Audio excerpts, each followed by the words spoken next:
Hello, and welcome to Ill-Informed Opinions. I am your co-host, Elizabeth Kidder, writer, illustrator, teacher.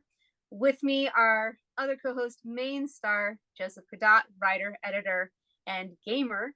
And we are going to be talking to you today about a topic that I got to bring to the table, which I am intrigued by.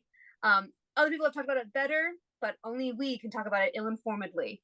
We're going to talk about liberalism in Hollywood, or rather, the distinct lack thereof, when you really boil all things down. To start off with, I don't purport to be an expert on this, nor will I have any studies to back me up besides all the ones I've read that I don't have any titles for offhand.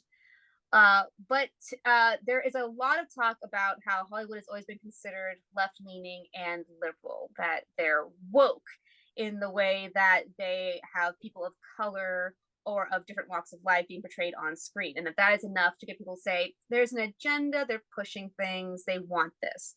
I would posit the fact that on-screen diversity does not in any way lead to diversity of story or a diversity of who is giving funds for such a story. But before we go on any further, do you think that is the case? Do you feel like the Hollywood elite are being judged unfairly for being woke? Are they not woke, too woke? What's your take? Well, first off, I'm always the guest host in wherever I appear. Even if I'm the only one speaking, I'm definitely the guest host. To address the topic, I think that's actually a fairly complex element to Hollywood. I think there are definitely liberal elements and even some leftist elements, and those two are distinct, by the Fair. way. But I think that there are also corporatist liberal elements as well. And I think there's a lot of the politics they espouse are extremely shallow, and they are risk averse as well, which comes off as conservatism in a lot of ways, but not necessarily. I would say that it's money talks. It's capitalism more than communism or leftist or liberal. I would say capitalism is what fuels Hollywood. And so you're right, when performative wokeness would instill greater return on investment, they will go for that because it will make them more money. And in some way, it's nice to just know that straight up the gate, like whatever will make them more money, that is the thing they're going to go for. I think the more money thing is an essential element, but there is an internal assessment that they are more liberal than the actual rest of the country, which sometimes is true, sometimes isn't. And the perception the rest of the country is more conservative than they are, especially middle America. I would like to point out an example, though, of one of dozens of examples, but one of the most telling ones is when I Love Lucy was about to be was in discussion, because Lucille Ball was a known element. Well, first off, good for her and Betty White and a few other people for pioneering women in television as, the leads, not just on screen, but behind the screen, because that's where the real power lies. And we can talk about that in a bit. But the concern was that she wanted Desi Arnaz to play her husband, not because Desi isn't that good an actor, which, let's face it, next to the other people on screen, he's not as good.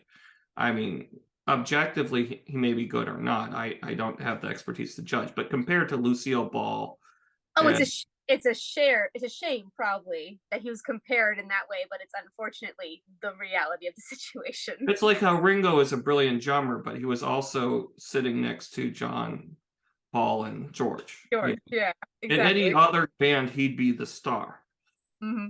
So the concern is that middle America, so to speak, wouldn't like having a mixed ethnicity couple.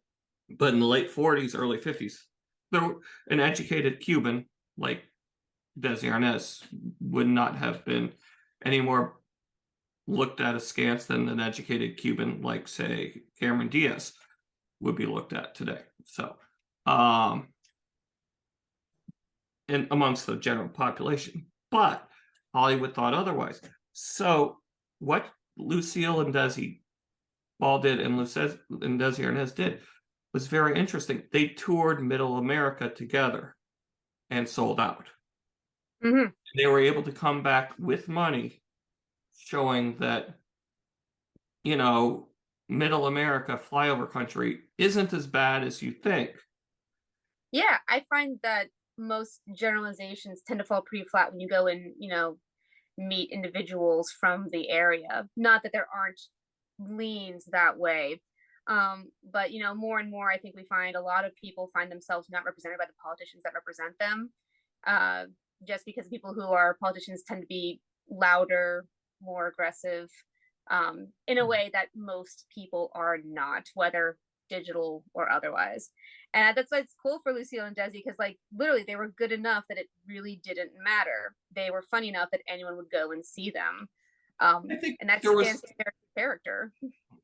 also an element at the same time people they would go on tour um and get kicked out of hotels and um because they would have black stars with them.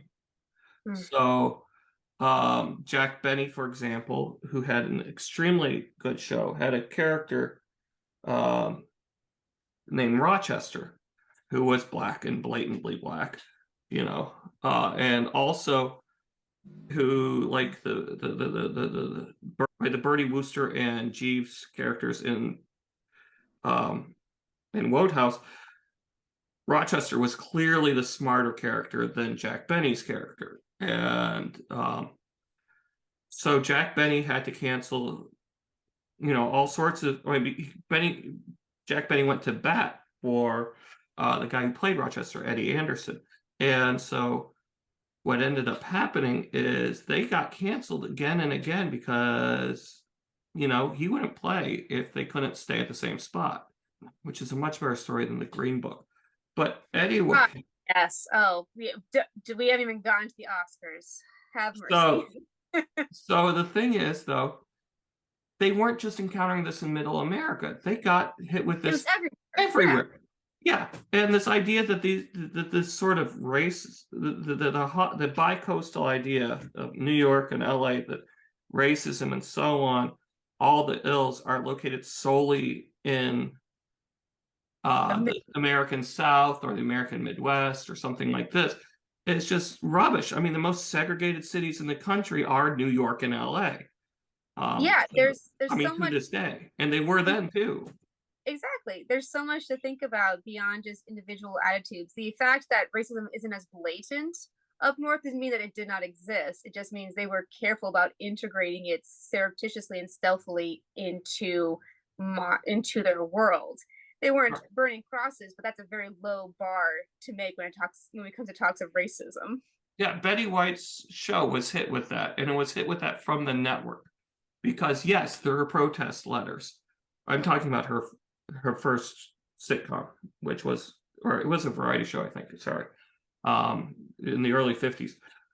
And yes, there are people who complain about everything, but it's the executives who choose to listen to which Correct. group. And so, Star Trek didn't have the first interracial kiss. It had been come and gone years before on television. But Star Trek portrays itself as being this like revolutionary thing, but the people they had to fight against was the network Mm-hmm. and the loons who wrote in, obviously. I mean, I'm not saying that racism didn't permeate society. It obviously did and does. I'm not saying it's not a prominent element. I'm not saying that it's not the case. I'm saying, though, that it that the people who pat themselves on the back about racism are often the most racist in Yeah. action. Okay.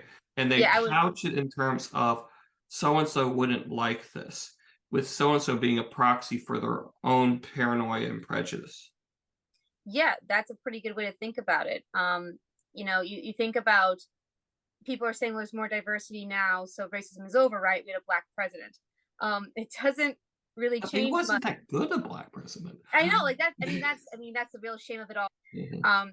Even in the idea that you talk about, like how Star Trek thought, oh, so revolutionary. Look at us, first mixed race on-screen kiss. In kind of the same way that every year Disney says, hey, it's our first gay character ever. Every year they roll out a new character, like, and look, it's a gay character. Aren't you happy now? And it's always a side character, always something that can be easily cut for our Chinese audiences, because again, money talks. Except Strange World. So Strange World is, we get into the unique category now. We get into the unique category of the movies that are being made have the unfortunateness of not being as strong as previous movies, and people like to say, it's because it was diverse. It's because there was this thing I personally didn't like in it, and that's when we didn't do well, which is reductive. I think there's many reasons to not like a film. That's probably the least reason to not like a film. And it's hard because you want to rally behind things that show progressivism and show diversity, but if they're truly not good, it is very hard to just do it for the walk. Just be like, well, I have to like it because it's the only thing doing this right now. Well, that's a problem the queer community has dealt with for ages. Yes. But Strange World, I thought, was a successful movie in its own right, and I think it was the proper treatment of a gay protagonist with this isn't a spoiler, with the 16-year-old son. Yeah. And I think my son and wife love that movie deeply, especially because of its environmental message and its familial focus, multi-generational familial focus. There are other issues I have, such as where the hell they come from and where's their spaceship, because they are certainly not native to that thing. Yep. But These that's are the nitpicky questions for writer another. perspective, not the is it a good story perspective.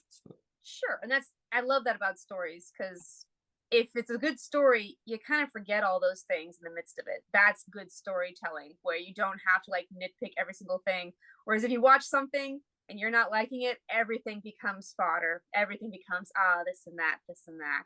Yeah. I would say that it's honestly, the idea behind Strange World, the idea of characters existing, they just exist, should be, I think, as a straight white person, the way that that diversity can be approached. I think it's a good way to be like, this is important to the character, but it's not a thing that we have to like stand up and cheer and applaud. It's the same sort of thought that I got when all of the women of the Marvel lineup showed up in Infinity War in that one shot, and like a part of me was like, yeah, woo, girl power. The other part of me was like, I am being pandered to, because why weren't they just doing their own important special things? Why do they have to be together for them to be worth anything? Why are they just not innately awesome like the dudes? None of the dudes all got together and then we had to clap for them. So it can feel a little silly at sometimes. And this is not me saying don't do that because it doesn't matter. It clearly does matter. The whole Little Mermaid controversy proves it does matter to have a character who looks like you. I will say though that we're not really telling many non-white stories with our storytelling. Like, I just having this is a quote from one of the people who reviewed Moana. Having characters of color does not make it a story of color. Having Black people doesn't make it a Black story. And so you can have as much on-screen diversity as you want, but if it's still a bunch of white guys behind the camera calling the shots, it's still going to come off that way. So first off, Scarlet Witch could one-shot Thanos, and she was about to, accept she was distracted. Captain Marvel was destroying battleships at the time. Yeah. However, I don't know if she would have been able to one-shot Thanos, because Thanos seems to absorb or deflect energy pretty well. Her type of energy pretty well. So yeah, in the way that she absorbs his is pretty much similar. They were just just two balloons bumping against each other. Exactly. So, but you're right. And until phase 4, which is excoriated for some reason, even though I personally think it's the best of the Marvel The universe. most recent films you have enjoyed most out of all of them. Yes. Until phase 4, you have an almost exclusively white male voice. Yeah, to walk it through, it wasn't until the 20th film that we got Black Panther as a lead in his own movie. It was a shockingly long time. Yes. And I mean, the television series has they have made big differences. And I think, honestly, all of them except for What If are better than most of the movies. I'd put WandaVision, Loki, and She-Hulk at the top of my Marvel experiences for both their innovative nature as well as the stories they tell being different. Yeah, there's something. We are not talking about Marvel, so I won't go on too long. But there is a genuine thought watching every Marvel movie that every single one of these writers and directors is dealing so hard with daddy issues. That or Kevin Feige is dealing with daddy issues, and that's just going to permeate forever. Yeah. Two, it's but the characters in the comics were dealing with daddy issues. Certainly, what I'm suggesting is that this is not something new. This is something, and that's leading to my second thought, is that more and more in watching these, I find myself sympathizing and connecting with the villains, which is what they want. They want to have a lot of sympathetic villains in this. But unfortunately, it has gotten to the point where the reason why I empathize and sympathize with them is because they are trying to change the world, and their only crime is that the writers said, well, we can't actually have them change the world because that would mean our heroes were wrong. And so we have to make them murder a woman or blow up a bus. That until then, we had no idea how to walk ourselves out of the holes. Like, yeah, maybe we should care about people who were displaced by the blip. Or yeah, maybe we should care about resource distribution, or why we didn't save other Black people when they were being enslaved. But they can't actually come to terms with that until they just back up and say, but they're villains. So don't worry. It's the Daenerys Targaryen thing. She freed enslaved people, but she wanted it too much, and so she was evil, and we had to put her down like Old Yeller. It's really hard to see writers, and you're free to challenge me on Game of Thrones. I have zero investment in this. I didn't watch it. I never watched it because I was going to get around to watching it, and then the 8th season happened, and I was like, okay, if this wasn't supposed to be the end season, if this was just, it'd be different. But according to everybody, people's characters shifted constantly, which always irks me. I find character more important than plot. So yeah. So, but the problem, okay, there's two issues I have. First off, there's a lot of people, and we were talking about this before, where good versus good is an important concept, and it's actually the most important conflict you can have. It's underdone. But the idea that Kang, who's a compelling villain, more so than in the comics until like the 2000s, Kang thinks he's doing this for the greater good, makes him interesting. The way he's doing it is horrifying, and it always ends up with him on top, so it's also self-serving. Mm-hmm. But he's a good villain because he's trying to do his best to save reality. Doctor Doom is a great, compelling villain for a similar reason. He is, by all accounts, an excellent dictator. But he is still a dictator.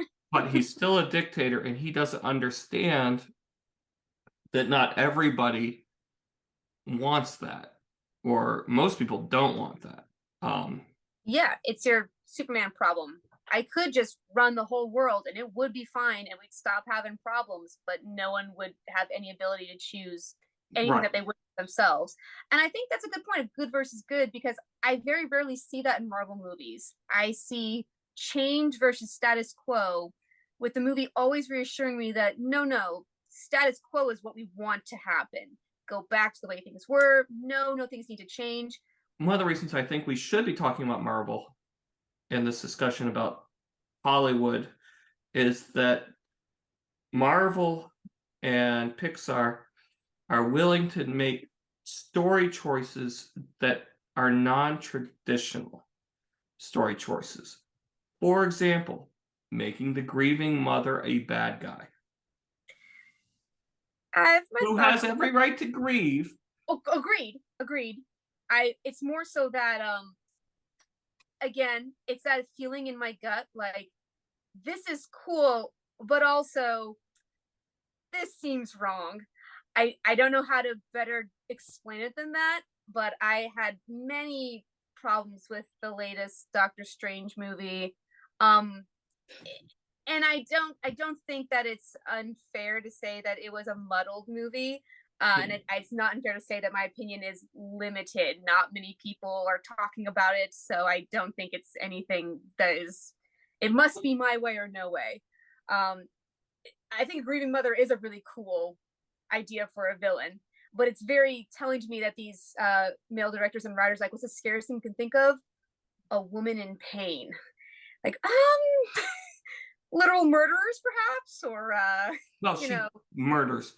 she does. Oh gosh, yeah. I mean, she enslaves an entire town and doesn't seem terribly regretful for it. Does not, yeah. She doesn't. So, seem I mean, at all. and that is in keeping with her comics character, who starts out evil, becomes morally ambiguous, and then goes to the side of good, but has her occasional slip-ups.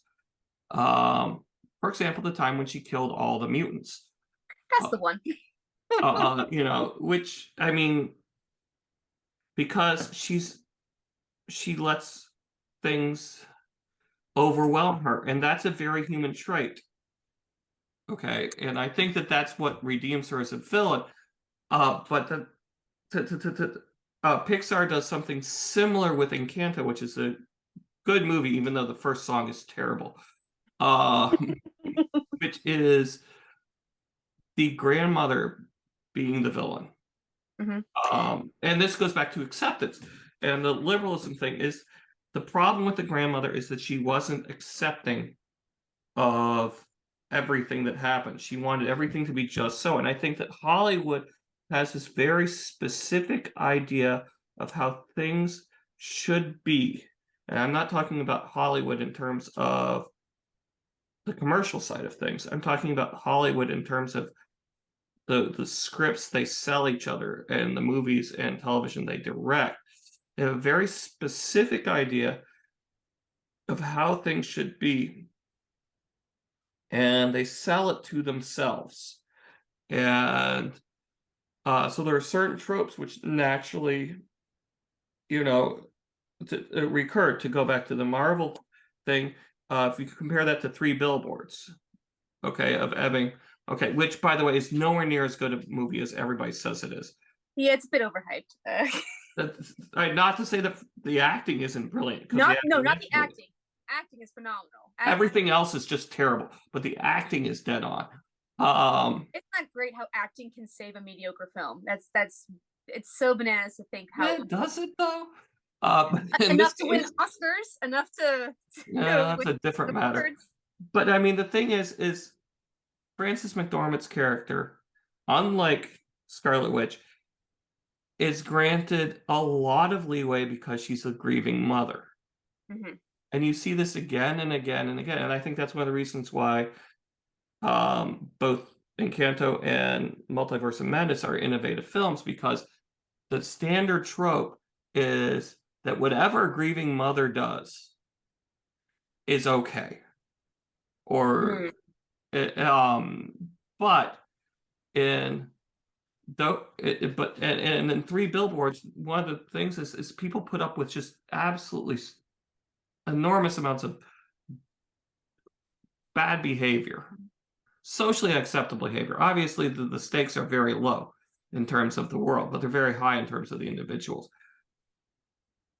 But they put up with terrible behavior from this character because she's a grieving mother. And you see this again and again, is that this is a stereotype. But you see the same sort of thing, like, if this character hates gay people, they're bad. Now, you and I would agree that this person at least is problematic. but we also both know people who are homophobic who are fundamentally good people. That's So interesting. It's hard to say. I find my ideas on morality ever shifting recently. And while I would agree that a person can be good despite the things that they think, it's also really hard for me to look at a person who exhibits genuine hatred of another and to say, but they're still good. To me, hatred's one of those things, actual hatred, actually wishing harm, wishing ill, doing harm or ill. Those things strike me as the kind of thing done by a person who doesn't have love first in their heart, and love I would classify as goodness. I can agree with that, but often it's not active homophobia, like violent homophobia, or say, for example, as expressed by the MAGA movement. But instead, we see a lot of casual homophobia, and they use casual homophobia, casual racism, the sort which is ingrained culturally often, in order to say that this is a bad person as a shorthand.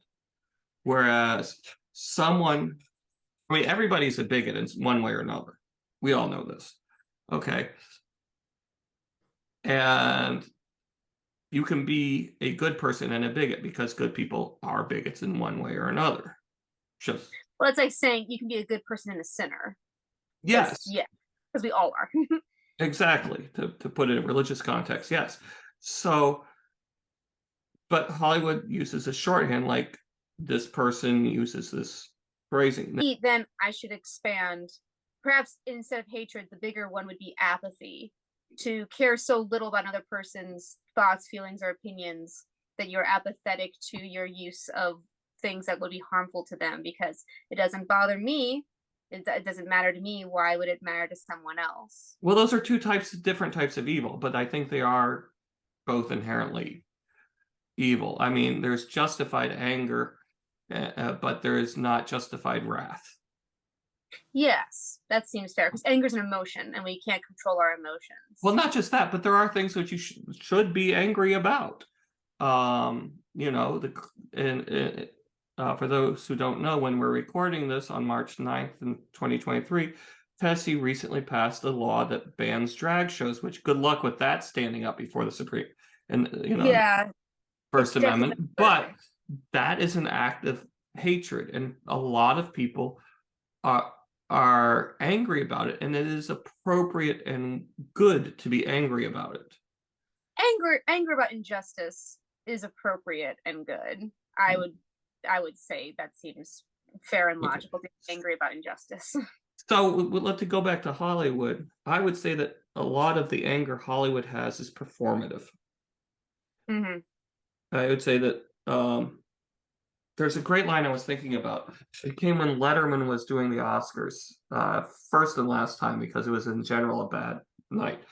But not that many Oscar hosts have been good, because that's an impossible job. It's an impossible job. So, but Tim Robbins and Susan Sarandon were very activists and are very activist actors. And the most wonderful line in all of Oscar history came, I think, when Letterman said, here's Tim Robbins and Susan Sarandon. I'm sure they're upset about something. And they came on, and for the first time in all their presentations, both together and separately, they didn't have some self-righteous call to action. And I think he hit it on the head. It was a very going up and standing in front of crowds in your finery and complaining about the plight of the poor or whatever, is more than a little hypocritical. I mean, there's a thought about why do the Hollywood elite even offer their opinions on this? What do their opinions matter? They're just people who do a job very well and get rewards for it. I don't think that they're especially more learned or sympathetic but I do think that they are unique in that they have a lot of money and a lot of presence, and Mm-hmm. that those things mean that they can be an influence in the world around them in a way that very few of us will ever get to be. So And they have the right to their opinions. yeah, and that's why it's very nice to hear from, like, you talk to Kelsey Grammer and he's like, I have right wing conservative beliefs. I've never had trouble getting a job in Hollywood. It really isn't as bad as all that. And he clearly doesn't. He's not been canceled. He's getting a revival of his television show. I think sometimes people equate being canceled with, actually, you were just no good to begin with, and we were looking for an excuse to get rid of you. So, I think to some extent. I mean, but on the other hand, Dave Chappelle is and Louis C.K. mhm. are very good at their jobs. But they also Louis C.K. obviously did some horrible things to people, not understanding that they're actual people and not like props for him to play with. Well, isn't that the biggest thing? I mean, we see this injustice happening. And again, it's that idea that these people aren't real. Only I am real. You're just accessories to my life. Which Yes, he thought that you could ask female comics whose careers he could make or break to to be involved in sexual acts with him, not understanding that when Louis C.K. asks a comedian who doesn't have their own television show, what to do something, they have to pretty much say yes. Yeah. And It's then you see that double standard, which again we're gonna talk about later, with people like oh, my beautiful boy from The Mummy, from The Whale. oh yes, Brendan Fraser. Brendan Fraser, beautiful Brendan Fraser. Because the same thing happened to him. Producers like, I'll give you the role if you sleep with me. A female producer said that to him, and he's like, no, no, no, no, no, no, please, no. And then she blackballed him, and for years we didn't see him. So there was, Yes. and no one believed him. No one thought like, oh no, women can't do that. It's impossible. People in power will always in nature could always be a predator by nature of the power. It's nothing to do with being a man or a woman. It's the nature of power. So there was a producer named Julia Phillips. She was involved in The Sting, Taxi Driver, Plus Cars of the Third Kind, etc. So she writes an autobiography called "You'll Never Eat Lunch in This Town Again." And in the first chapter, she brags about basically forcing some hot star to sleep with her in order to get his gig. It's strongly implied that the hot star is, it's implied that it's Don Johnson. And she cast this whole thing. If you read it critically, it's pretty obvious he's there because she can make or break him. If you read it as she wrote it, he's fascinated by this woman who is older than him and I'm sure that's nowhere what it near was. as attractive I'm sure she was interesting, but she was definitely Harvey Weinsteining it up. And the disconnect between those two things is kind of a lot of what we see when we talk about Hollywood liberalism. You get the Al Gore sort of like, I'm flying around on private jets and selling scam certificates to companies who want to pretend they're being clean environmentally, but they're really not. But you yourself should behave in X, Y, and Z ways. I'm not saying that what he's saying, the X, Y, and Z, isn't the right thing to do. I'm saying that apparently it doesn't apply to him. Yeah, it's that two-facedness, the contradictory nature of it all. You should be doing this. I'm certainly not going to do it, but you really should be. Yeah. Right. And like someone like Taylor Swift, who has buckets of money, but she also does a lot for charity. Dolly Parton, another good example. Oh yeah. Miley Cyrus. I guess we're all talking female people women who live in Tennessee, I guess. Fair That's where all the good ladies live. But all these people, I have no problem with them walking around talking about helping homelessness because they put their money where their mouth is. They put the effort Exactly. in. You kind of that if you cared about that, you would do it yourself. If you really cared about it, you would actually do it with your own actions, not with your words. Ted Turner with Captain Yeah. Planet. Perfect Oh example. gosh, yeah. Well, I First mean, off, it terrible really, series. But yeah. second, Well, it really the recycling company being like, listen, we need to, sorry, not recycling, the plastics industry, like, listen, we need to sell people that it's okay to do plastics. Let's just invent a lie that you can save the planet by recycling. We don't actually have to do it. We'll just say it's okay. You can fix it. Take no accountability. And then we believed that for 40 years. Just whole cloth because we wanted to so badly hope that everyone else was in good faith experiencing and using the world around them in the same way that we are doing it. The idea of like about the two actors being like, well, they're angry about something always, there is a point to be made that change is made through uncomfortableness, through discomfort. That if you want something to change, you have to experience some sort of discomfort to make that happen. Like, not riots, obviously, but the protests, presentation. for example, the Black Lives Matter protests. Thank you. Exactly. It's going to, and I love telling that people, like, does it make you feel uncomfortable? Yes. Well, then it's working. A protest shouldn't be something you can smile and walk on by without noticing and having to engage with. It's not a protest then. Yes. Although, of course, you can disagree with the protests. There's always people outside. There's always people outside Dragon Con protesting. Oh yeah, they think we're all themselves. going to hell. Yeah, they're very worried about us, I'm sure. I mean, telling someone they're going to hell is a pretty strong protest. I mean, yeah. And it is protected speech, and it should be protected speech. But it has to swing both ways. Yeah, to bring it back to Hollywood,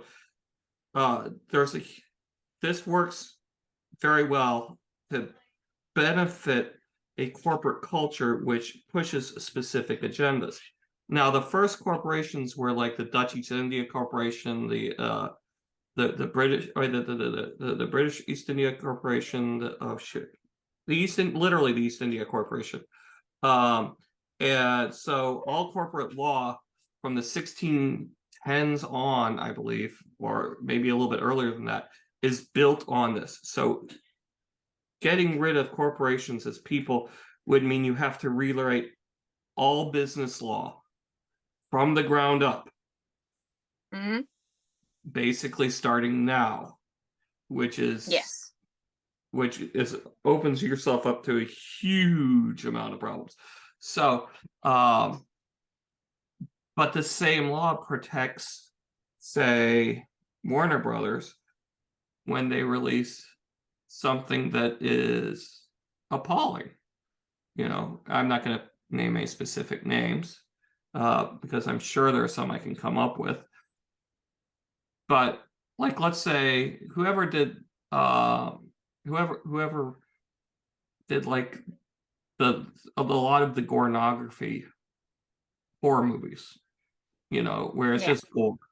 There's no tension, or there may be tension, but it's the tension of nausea and the tension of peril, physical peril as opposed to intellectual peril. If I had my way as a writer, I would hold those people liable for bad art. Okay. But I can't.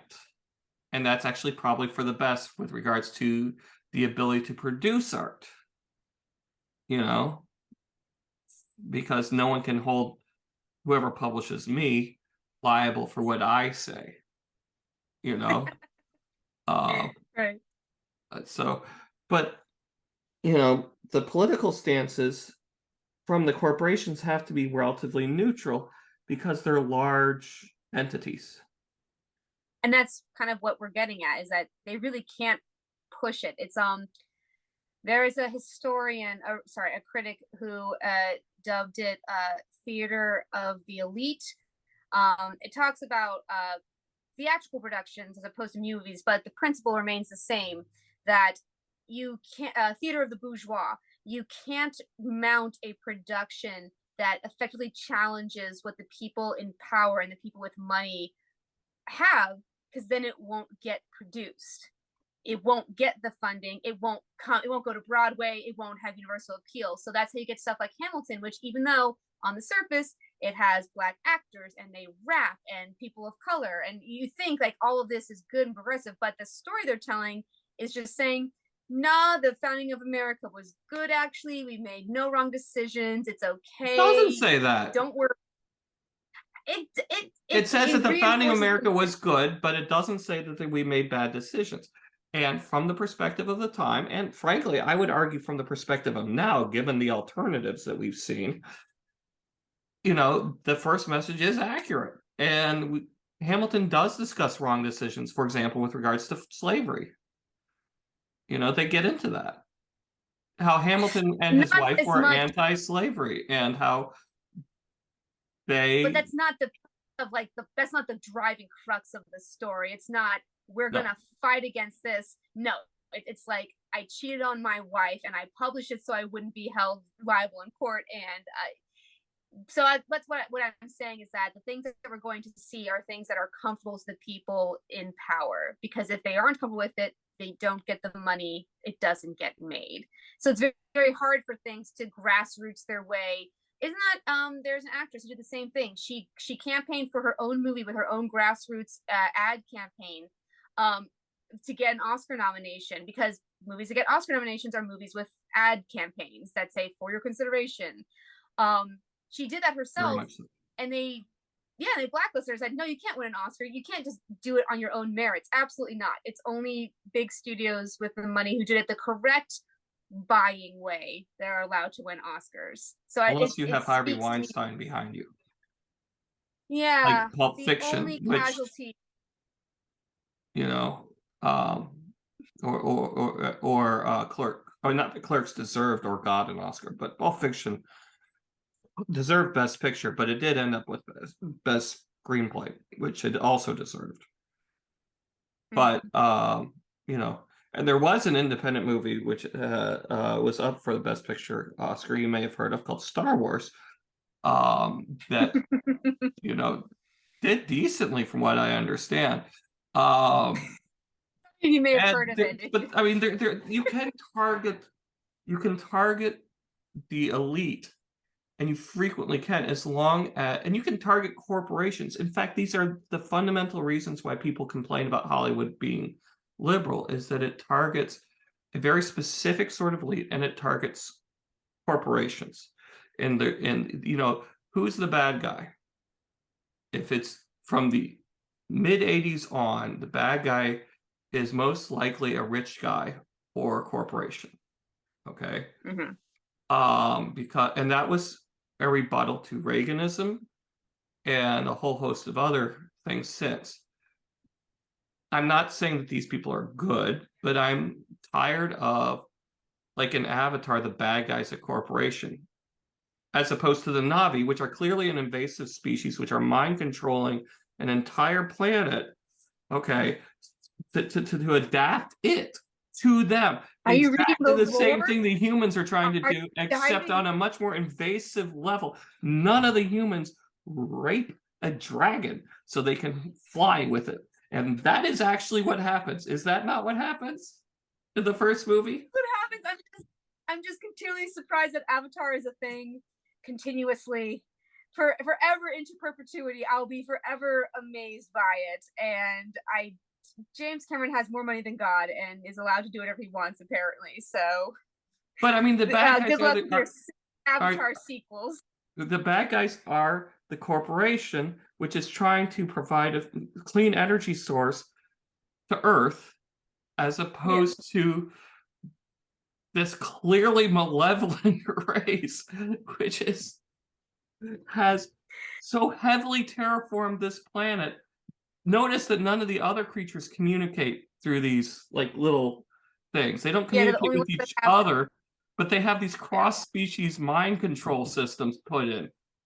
you know. Yeah, I can't say that James Cameron was incurious about his own lore, because there are Oh gallons no, there's of yeah. backstory. He clearly cares. But it does strike me a bit as why did you not realize, James, that you made a native people allegory, but you didn't clearly codify that they are natural to the environment. Why do they communicate in this way that no other species on the planet communicates with? Like, And hacked other species so they could do it. exactly. But everyone's like, it's the white savior motif. Like, it's that too.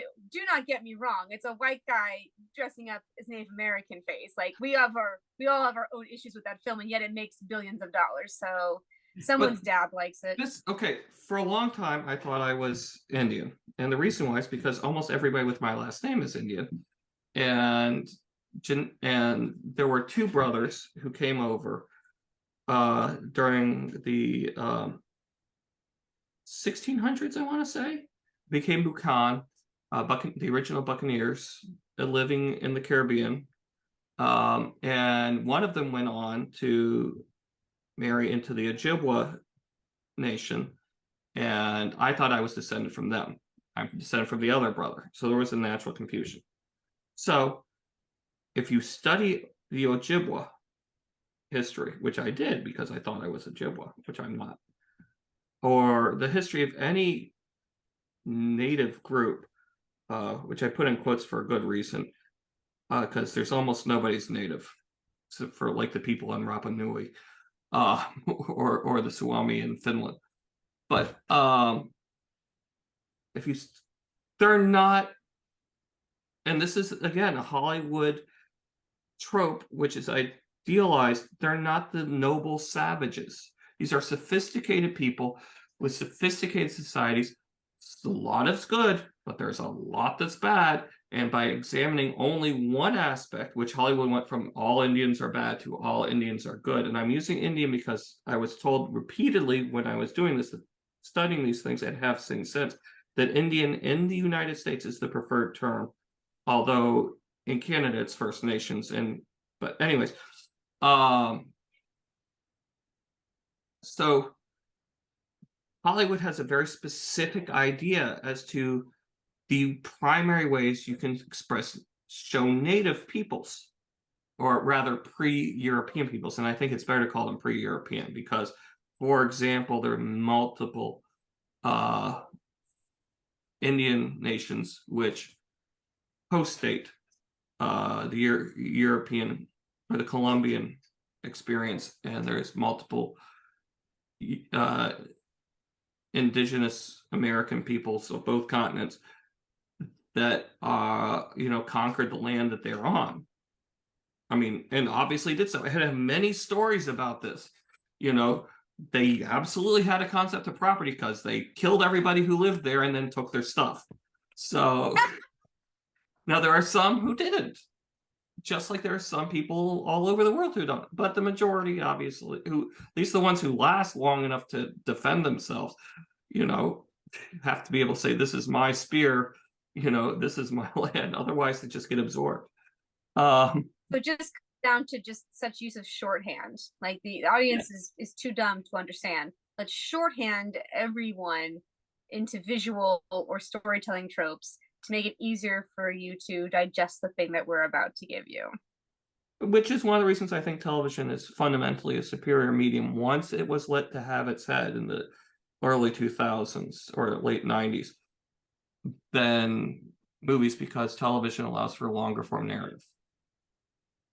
And more I think characters. we find that, well, it seems to be that books hold the most nuance, that books are by the nature of the medium allowed to have the most nuance, the most thought, the most interior monologue in a way that film cannot, in a way that theater cannot, in a way that television cannot. And I think the medium is the mode of delivery. The medium has everything to do with the story that you get. You can look at any adaptation to be like, it's not just surface stuff. There are things that are fundamentally lost from adaptation for necessity of the medium that you are now going to. Yes.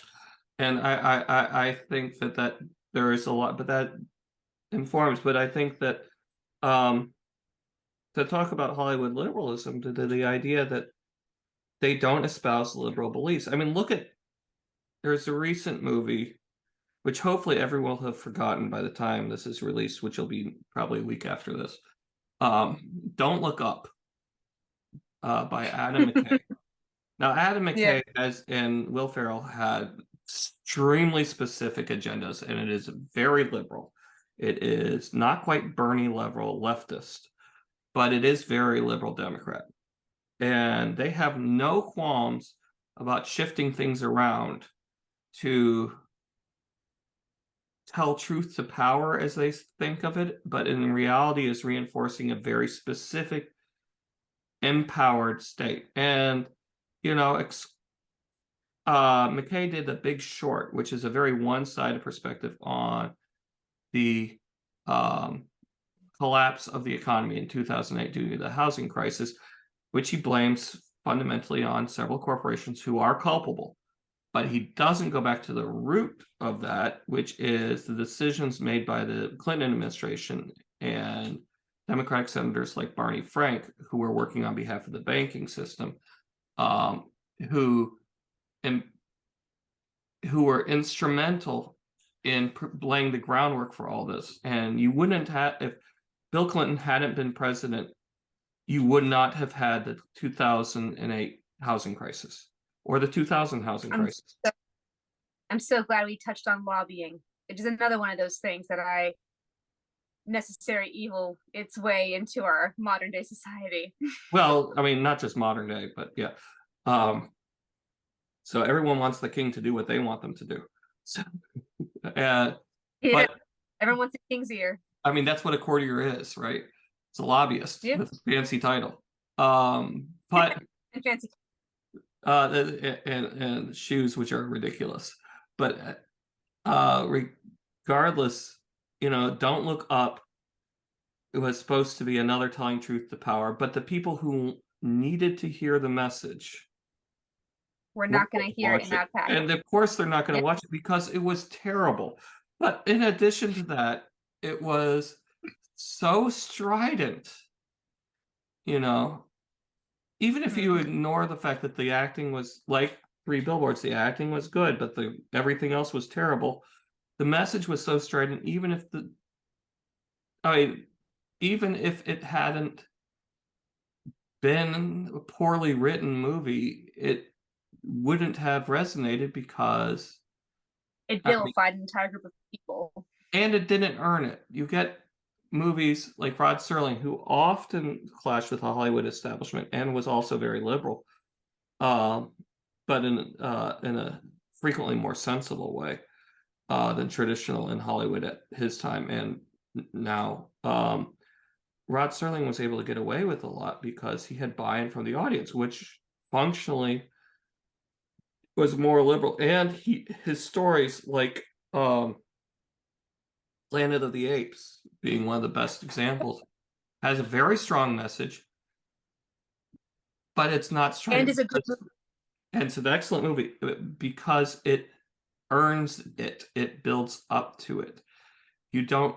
If you want to talk about like that's exactly it. If you want to talk about films that do the message without being fist shakingly over your head, oh you dummies, you just don't see it. You want to talk about environmentalist message.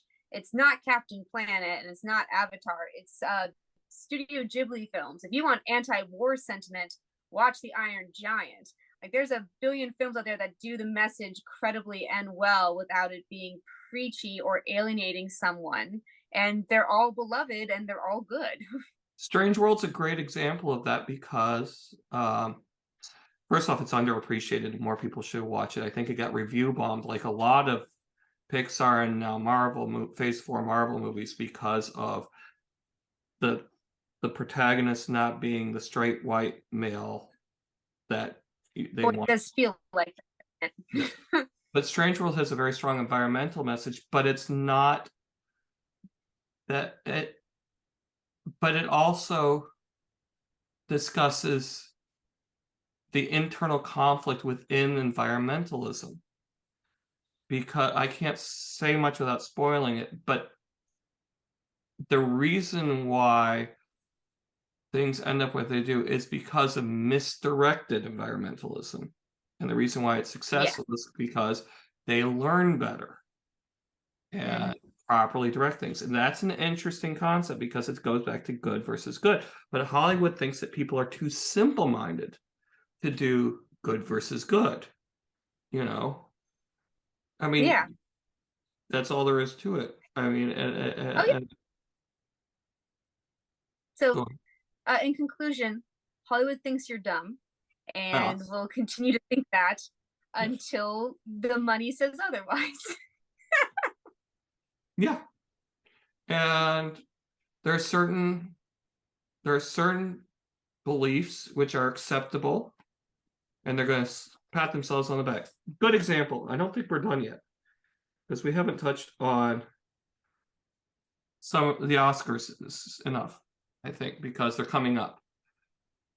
Hattie McDaniel won the Oscar for Best Supporting Actress for Gone with the Wind. And Hollywood has been patting themselves on the back ever since. Never mind, it's an incredibly stereotypical role, clearly written by a white racist. And that she wasn't, I don't believe she was allowed to attend the ceremony. Correct. And so, it's like you're signifying, but you're not acting in this manner. Denzel Washington, brilliant actor. The role he wins, with complex characters and all the rest, the role he wins the Oscar for, stereotypical angry black corrupt man. Okay. And I'm not saying that Training Day isn't a brilliant film, because it is. I'm not saying he's not brilliant in it, because he is. I mean, he deserved that. But the fact that he didn't win for any number of other roles before, Yeah. I mean, The founder of the Academy literally, in a quote, said that I realize that if I give these actors and directors cups and medals and trophies, that they will fight each other to earn them, and in doing so, give me the films that I wish to see. And that is the ethos of the awards. That is isn't literally the point. but isn't So that true movies of that win are, I would say so. I would say movies that win tend to be movies that glorify Hollywood or the old days. Very rarely do we see people in other categories. Like, this is our first, technically our second Asian American woman that's ever been nominated for Best Actress in 60 years. There, I find it pretty telling that a lot of the movies that get Oscar nominations are movies that are all about reinforcing comfortable narratives. Racism was a problem for a bit, and then we fixed it with our individual actions and not through systemic change. or People, our systemic change in a very specific within a very specific milieu. I was just looking up, okay, Collateral. Jamie Foxx should have won the Oscar for Collateral. Best Actor or Best Supporting Actor. Tom Cruise should have won the other one, because that's a brilliant movie. If you haven't seen Collateral, that's an amazing movie. I don't know if have you seen it? I've not seen Collateral. My movie knowledge is pretty limited when it comes to movies that came out in the early 2000s, late 90s, because my parents were really hard and fast on the PG-13 rule. Yeah, well, that's not true with this one. So it wasn't even nominated for Best Picture. Neither of them were nominated for Best Actor. Both of them went Lost in Translation, which is a mediocre travelogue. It's like How I Paid for My Summer Vacation by Sofia Coppola. That was nominated. Collateral wasn't. And the reason why I think that it's significant is both Tom Cruise and Jamie Foxx were playing contrary to their expected roles. Yes. Okay. I can't go further. It's an amazing film. You should watch it. I think it's one of Tom Cruise's absolute best films, and it's up there with Interview with a Vampire, as one of his absolute best roles, because it's really hard for me to watch Tom films. It's really, really hard for me to do that. Yeah, but and also a Minority Report. In all three films, he plays a character which is not traditional for Tom Cruise. And in all three films, he's excellent at it. Much more so than when he's playing a generic hero. So, but I think that the expectations were subverted in a way that wouldn't make sense. Whereas Denzel Washington wins the Oscar for fulfilling expectations, and there's a certain narrative that they like fulfilled. Just like how everybody knows, if you make your movie about Hollywood or some rich guy struggling, like The King's Speech, it's going to at least get nominated, if not win outright. And it's surprising that Moonlight won as opposed to La La Land, because La La Land had two excellent actors being cute in a musical about Hollywood. In Hollywood. That's why I think that was why it was so crazy. And the fact that there was that flub definitely makes me think that there was a narrative that was supposed to be followed that didn't, for that one night, just did not. Well, same with Marissa Tomei, earning for My Cousin Vinny. I mean, people make fun of that, but you know, she honestly won that. There was not a flub. It was not flub. She honestly won that, but it subverted expectations because her character was A, in a comedy, B, very broad, and C, excellently acted. You know, comedic, that was something we never talked about, is how comedy is kind of really shit on by the Academy. Like, only drama. Drama is easy. Try to make a joke land with everyone. Deliver it well. Like, it has to be written well and delivered well and framed well. Otherwise, it's not going to land. Comedy is really, really hard. Yeah. And the thing is, you know, My Cousin Vinny, she won the 1992 Oscar. The rest of them, you know, weren't as good as she was. And of the movies of the movies where women were nominated for Best Supporting Actress, My Cousin Vinny is the only one anybody watches. So, yeah, exactly. Like, it's important to remember that so many movies that the Oscar deems as worthy of an award are not the ones that are rewatched and remembered and talked about. Very often they get it wrong. Oh, perfect example. Crash and American Beauty, both awful movies, again, well acted, who were flash in the pan popular, but they pushed a very specific liberal narrative. Yep. And this is why Hollywood's, you know, they celebrate something like Crash or American Beauty. And despite the fact that neither of them are good. Not even a little bit. But it was the narrative that sells them.